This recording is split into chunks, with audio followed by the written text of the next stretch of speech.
បងថ្ងៃនេះបងសូមណែនាំជាមួយនឹង model Honda ENS2 ដែលកំពុងតែពេញនិយមខ្លាំងមែនទែននៅក្នុងប្រទេសកម្ពុជារបស់យើងដែលតម្លៃ120,000ជាងប៉ុន្តែ option វិញទំនើបដូចឡាន 5-60000 អញ្ចឹងតើឥឡូវបងចង់នាំបងទៅមើលជាមួយនឹង option ខាងក្នុងបងប្អូន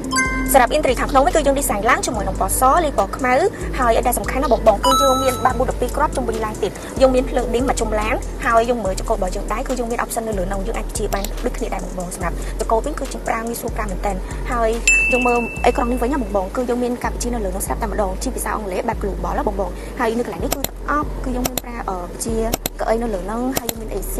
នៅលើនោះផងដែរហើយដែលសំខាន់គឺយើងអាច connect ជាមួយនឹង Apple CarPlay ជាមួយទូរស័ព្ទរបស់យើងងាយស្រួលក្នុងការមើល map តាមបងឥឡូវបងអូនសូមបង្ហាញបងពីកាមេរ៉ាវិញណាកាមេរ៉ារបស់យើងគឺយើងអាចមើលមកជុំឡានបែប 3D បងហើយក្បែរលើឆាយរបស់យើងគឺយើង design មកសម្រាប់ save space ហ្មងបងគឺយើងអាចដាក់វាទៅវិញបែបនេះគឺ save space មែនតើគឺយើងមានកាមេរ៉ាផ្ទាល់នៅក្នុងនេះមួយគ្រាប់ទៀតណាបងហើយចំណុចពិសេសចុងក្រោយរបស់វាគឺយើងអាចបាត់របស់បែបនេះទេ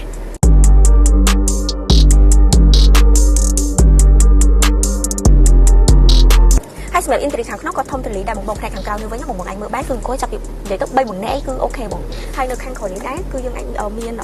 ភ្លើង LED គាត់ចុចទៅភ្លើងបងហើយយើងមាន AC ខាងផ្នែកខាងក្រៅមានដូច Type C ផងដែរនិយាយទៅគឺធំទូលាយខ្លាំងមែនតើបើសិនជាបងចាប់អារម្មណ៍ជាមួយនឹង model Honda ENS2 នេះបងអាច contact ជាមួយនឹង Telegram ខាងលើឬក៏មកដល់ទីតាំងផ្ទាល់នៅលើផ្លូវអង្គញាមូរីធីផ្ទាល់តែម្ដងក៏បានអរគុណបង